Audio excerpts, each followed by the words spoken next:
Olá, meus amigos, minhas amigas, aqui do canal do Salvador. Depois de um longo período, estamos de volta, até motivado aqui pelas eleições aqui de São Paulo. Eu queria fazer alguns comentários, né, sobre essa eleição. O meu primeiro vídeo aqui do canal foi sobre o título era A Guilhotina do Povo, onde eu faço uma comparação entre uma guilhotina, aquele instrumento usado lá na Revolução Francesa, que cortou lá muito pescoço lá, né, na Revolução Francesa, e, e por que essa comparação de uma urna, né? A gente tem a urna eletrônica, ela foi tão criticada pelo Bolsonaro e companhia, que não confiava nas urnas, etc. e tal. Mas as urnas brasileiras têm sido uma ferramenta muito poderosa e muito importante nas nossas eleições, né? É, qual a relação entre a urna e a guilhotina, né? Há muitos anos eu tenho acompanho política desde os 15 anos, talvez até antes. Quando a gente vai para as urnas, em geral, o povo acaba fazendo escolhas que com o tempo se revelam prejudiciais, né, em relação aos seus interesses, né? O povo vai votar com esperança e acaba escolhendo, infelizmente, seus algozes, com raríssimas exceções. E nessa eleição aqui de São Paulo, eu queria só começar comentando alguns números. O número de pessoas que se abstiveram de votar, que não votaram, foram 2,5 milhões de pessoas não votaram, lavaram as mãos e não quiseram escolher nem A, nem B, nem C.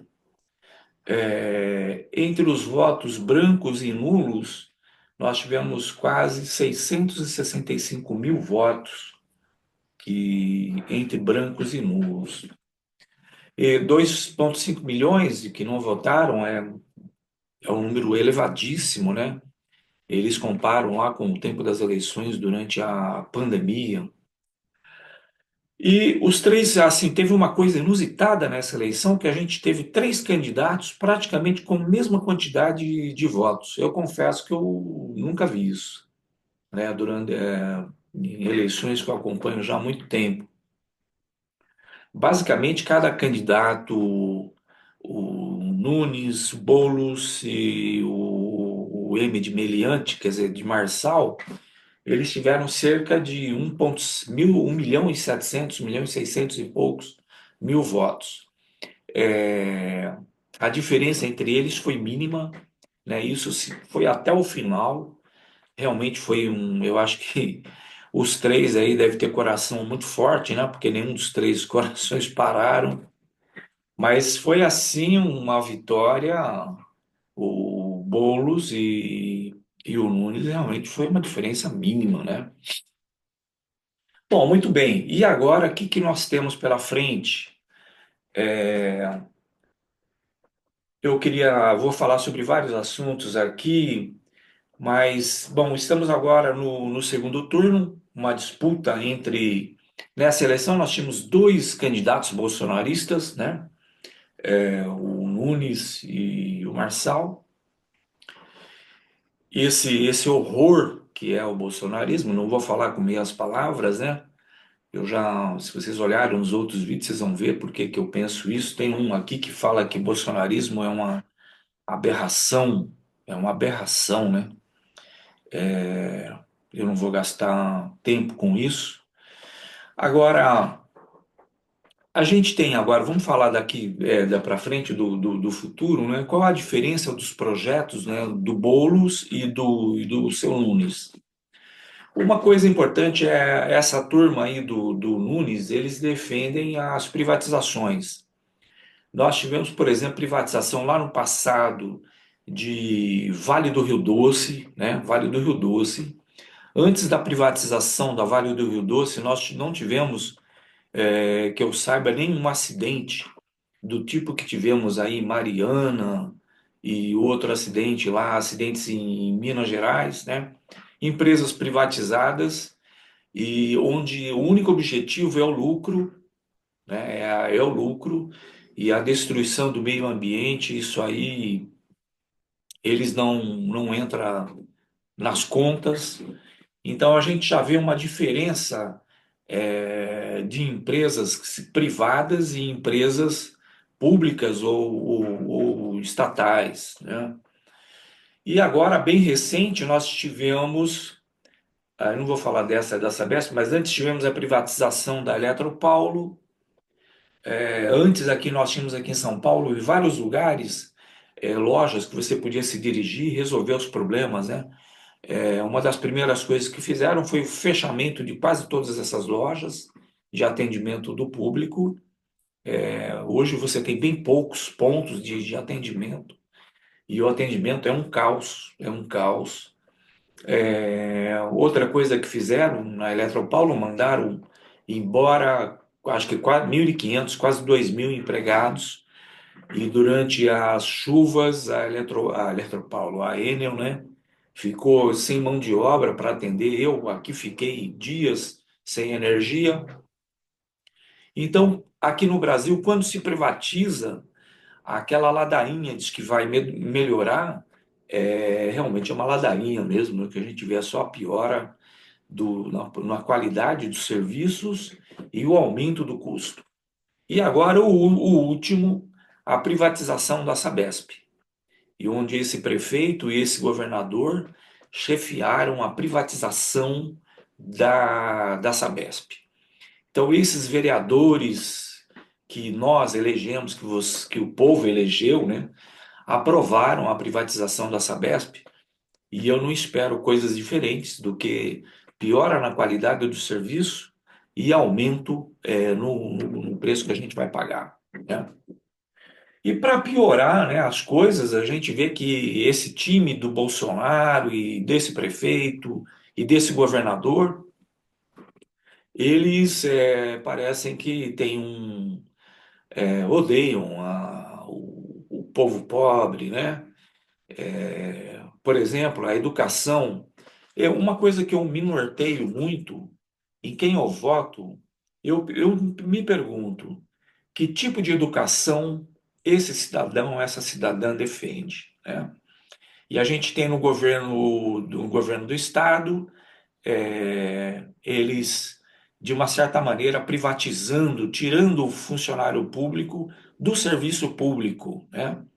Eu estava conversando recentemente com um professor e ele estava comentando que uma grande quantidade, eu não levantei esse número, mas uma boa quantidade de professores não são professores concursados, são professores contratados, quase com pouquíssimos direitos trabalhistas, né? E que ganham muito, muito, muito pouco, né? Então, eu pergunto para você que é pai, para você que é cidadão, que tipo de educação você espera? Bom, a educação que você merece seria uma educação como um dos melhores colégios públicos de São Paulo. Mas que tipo de educação você está recebendo hoje, né? Eu acompanho, converso com adolescentes que estão nessas escolas e realmente a gente fica muito triste, né?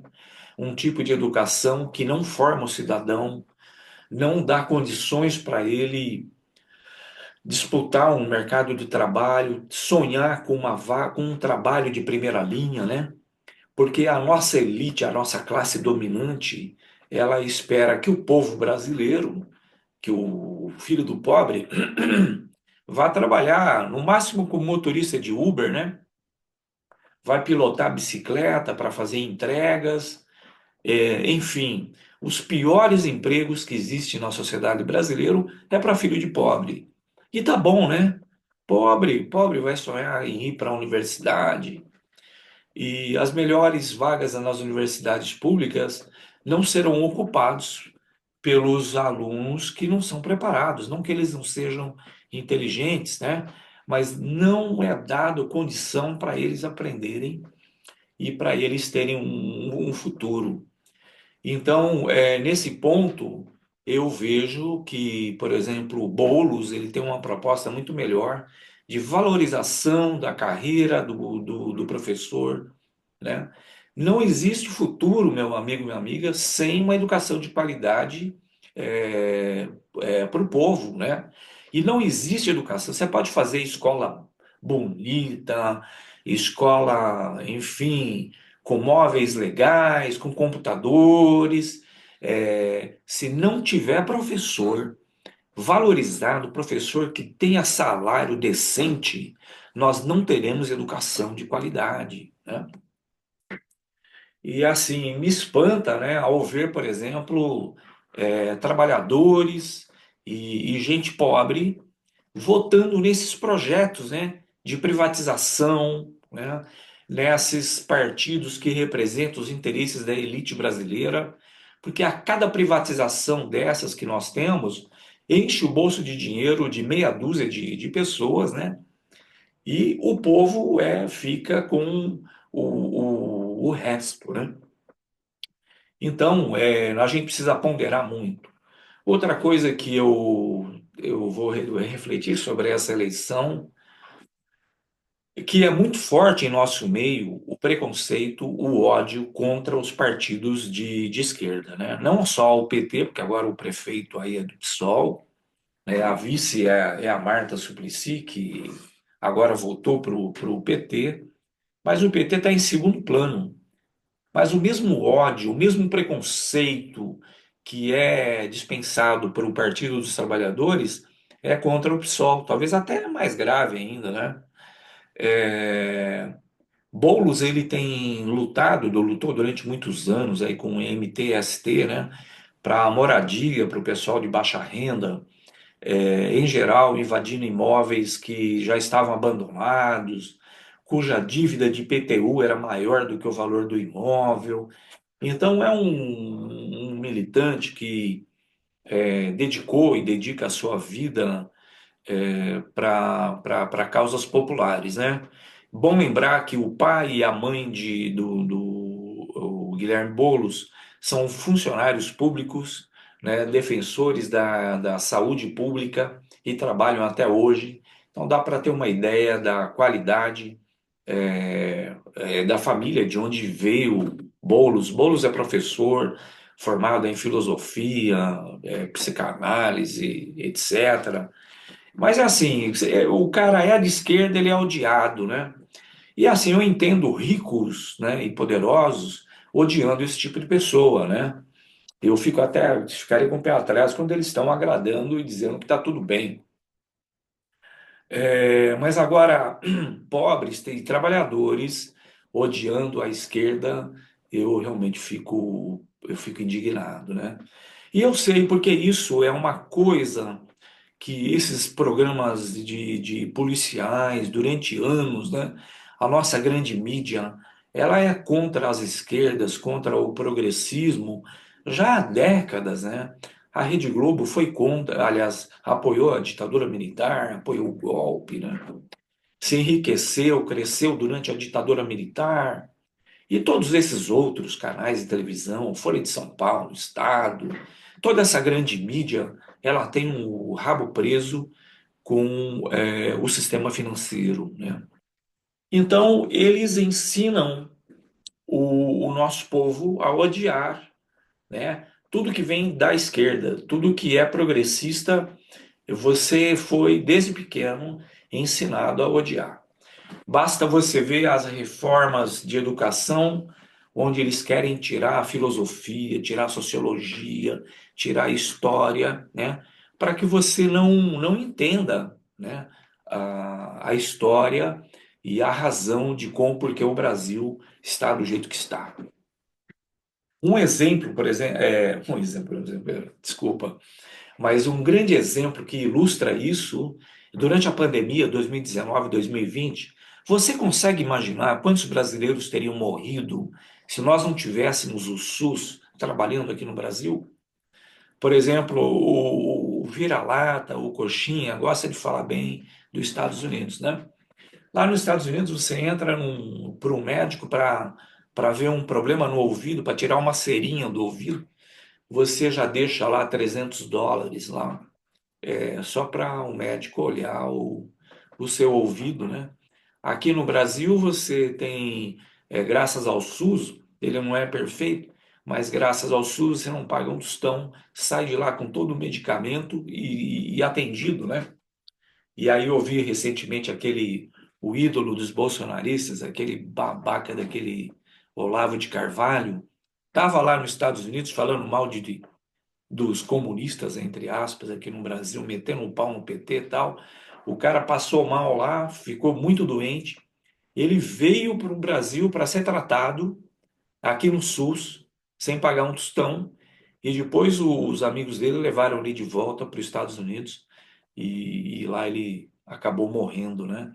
Então, graças ao sistema público, é, é que durante a pandemia nós não chegamos à marca de mais de 1 milhão de mortos em nosso país. Então, irmãos, meus amigos, a iniciativa privada está interessada no dinheiro, não está interessada em qualidade de educação, na qualidade da sua saúde, né? Então, educação, saúde, segurança não são mercadorias para serem vendidas como quer fazer esse governador, esse carioca que o interior de São Paulo elegeu aí, esse babaca desse governador. É, e agora a gente está aqui na eleição de São Paulo, a eleição mais importante do Brasil, né? Então a gente vai ter esse combate, esse embate entre o bolsonarismo, essa direita escrota, contra a esquerda que está interessada em promover a saúde, a educação, a moradia, a segurança, né? O meu voto é Boulos, agora foi no primeiro e aí no segundo turno também. E vamos deixar a Faria Lima, a elite de São Paulo, votar no candidato Nunes. Mas você que é trabalhador, que é pobre, né? É importante você ter consciência de classe, né? Tem um ditado, ele é meio pesado, ele diz assim que o pobre de direita é como o cachorro do rico, que late a noite inteira para defender a casa, mas sempre dorme do lado de fora, né? Então não vamos dar um tiro no pé, não vamos para a urna como se a gente estivesse indo para a guilhotina. Vamos na urna e vamos votar de acordo com os nossos interesses, né? E então eu acho que é isso que eu queria falar para vocês hoje. Deixa eu ver se eu esqueci alguma coisa. E para finalizar, alguém falou certa vez: só existe liberdade de escolha real quando nós sabemos o que nós estamos escolhendo. Então, se inteirar sobre a política é importante, né? Porque se você vai escolher entre bolos, eu não vou votar no Boulos, é comunista, não sei o que, vou votar no Nunes. O seu voto vai ter uma consequência muito importante, né? Uma delas, que já está em curso, é a privatização do sistema público de educação aqui no estado de São Paulo, né? O professor aqui é tratado como cidadão de segunda categoria.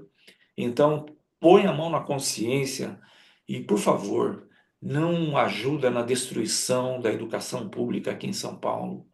E vamos ajudar a melhorar a saúde pública. Um, é uma coisa que todos nós, eu não preciso agora, mas um dia você vai precisar de educação pública. Então vamos votar junto com a esquerda, vamos votar 50, PSOL, e que sem dúvidas vai ser a nossa melhor opção para defender aí os nossos interesses, tá bom? Então é isso, um abraço para todos vocês e até o próximo vídeo. Tchau.